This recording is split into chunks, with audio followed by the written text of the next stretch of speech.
I definitely knew he had the momentum, but I was just trying to do things to kind of try to stem the tide, not give him any holes, make pars. I was still leading the match. I wasn't in control of the match. And now we get to 17, and you know your nerves are going just nuts because you're looking over there and you see nothing but water. For some reason, in practice rounds, that hole's so easy. I hit it hard. I cut it. I kind of overcut it. But and the ball lands, instead of hopping in the water, it, hops straight up in the air and stays right there on the fringe. I was nervous wreck. I was fall off the bed when the ball landed. I said, God, thank God the ball landed, didn't go in the water. How either ball stayed up and didn't go in the water, I'll never know. It was, I think my father coined it best as divine intervention.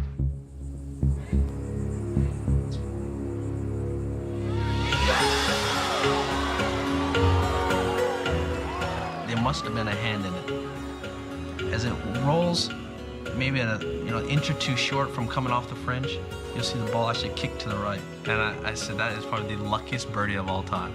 And I'm part of the next hole to win by one.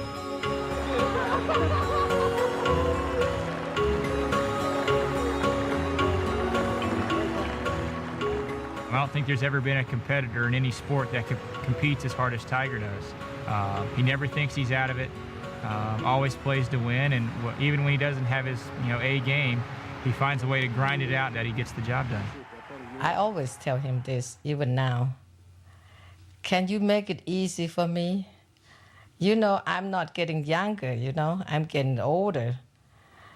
And a lot of people, older people, can't watch you. They might have a heart attack on that. I have to dye my hair more often. My gray hair go faster. He said, Mom, at least you have a hair to dye. Mine losing.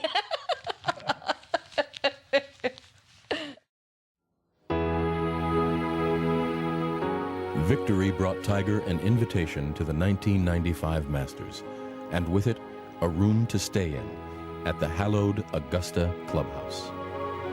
Hop back up, I'm looking around and all these doors look the same to me and I'm lost. I'm like, oh boy. I don't want to go back down and make a fool of myself. So I said, okay, I'll find my way back and I'll pick one of these doors. So I open the door and I walk in and I said, ooh, what's this? I said, oh my God, I'm in the champions locker room. So I'm kind of peeking around, looking around and looking at all these names. You got Sam Snead there, you got Nicklaus, you got Palmer, you got Hogan. You've got everybody. I'm looking at all their lockers, the years they won on them. This is cool. Tiger won a second U.S. Amateur in 1995. Victory against Steve Scott in '96 would bring the triple. Coach Butch Harmon had been on Tiger's team for the previous wins, but his man was 5 down at lunch. He was a professional, he was ready to go, and he had everything in place, and there I had my girlfriend caddy for me, and I had no swing coach and no sports psychologist, and it was just me against, a David versus Goliath. I think the thing that I'll remember from that day is just the sound that the ball made coming off the club face. It was more like a bullet coming out of a gun, or just it had that different sound quality than I made or anybody else that I'd really played with made.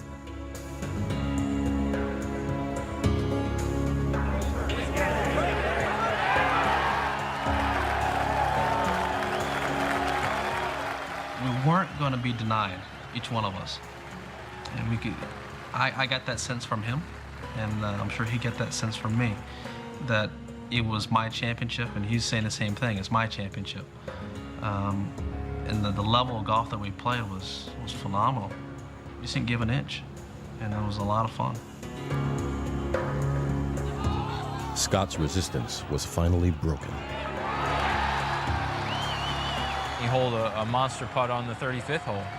It's a putt that you don't make every day. I mean, playing with your friends for $1 Nassau on the course. I mean, let alone for the U.S. Amateur Championship. And it's just one of those things where he summoned all his powers It's like he's a superhero from the Marvel Comics.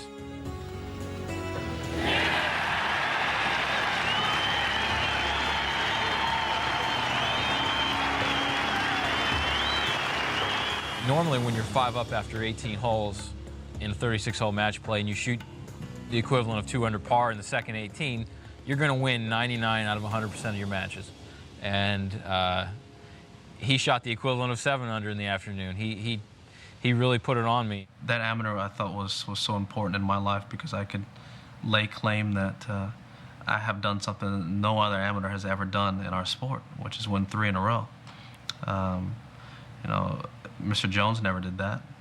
You know, Jack never did that, and no one ever did that. Not 3 in a row. Despite his unparalleled amateur record and having announced himself to the world with a stunning 12-shot victory at the '97 Masters, Tiger was still in search of perfection. Well, I saw my swing after the tournament was over, and I realized how far across the line it was. And I didn't like that look. And I knew that, I could have weeks where I play well, but I'm also going to have weeks where I really play poorly. I'm not going to be consistent week in, week out. And that's not a golf swing that is going to be consistent. If I remember his words exactly, well, I want to change them right now. So that's fine, we can do this, but it's going to take a little time. I don't care. I want to do it right now. And you have to really admire him, because here's a guy that has just broken the all-time scoring record at Augusta National, has won his first major in style by a zillion shots, and all of a sudden he doesn't like his swing and wants to change it. And he got criticized quite a bit for that, and I got criticized quite a bit for that. And in reality, it was Tiger's idea to do it the way it was done.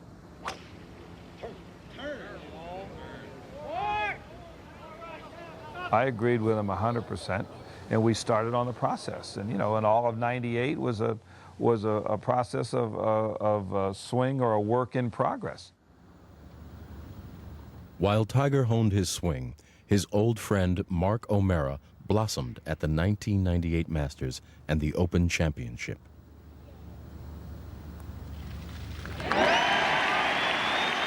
He loved my putter. Every time he took my putter and hit a putt with it, he made it. I don't care if it was a 5-footer, 12-footer, 20-footer. I love your putter, Mark. If you want to ever get rid of that putter, I'm the first in line for your putter. And I said, okay, Tiger, no problem. I said, but I got something even maybe better for you. And I borrowed his backup putter. You know, I putted with it, finished third. And we're on the plane coming home, and I'm looking at the British Open trophy, and I'm looking at it, and I'm like, this is so cool. And I said, boy, man, you really putted well. And he said, yeah, I really did. I said, man, I wish I could have made one more putt on you.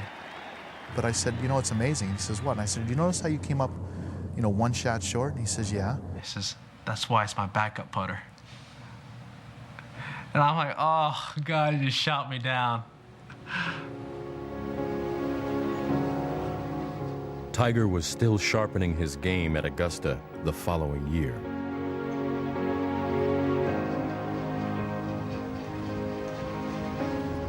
The best time was in '99 when my buddy O'Meara was hosting the Champions Dinner at Augusta. I'm sitting next to Mr. Nelson and Ben Crenshaw. And I've been master of ceremonies at that dinner for many, many years. Well, he asked me about my grip, how I grip the club. And I showed him, we got talking about it, so I got a knife and put it up there and stuff, and he was looking at it, and his grip's very similar to what mine was. And we're at the Champions Dinner at Augusta National, just kind of, you know, milking this knife and showing us what, each of us explaining what we believe in. And they're actually listening to me. You know, I'm this 23-year-old little, you know, punk kid who doesn't know anything, and they're actually listening to me. The Millennium's final major, the PGA Championship at Medina. Tiger's new swing was in great shape. Leading going into Sunday, only Sergio Garcia stood between him and his second professional major. I played great in the front 9 and got to 15 under.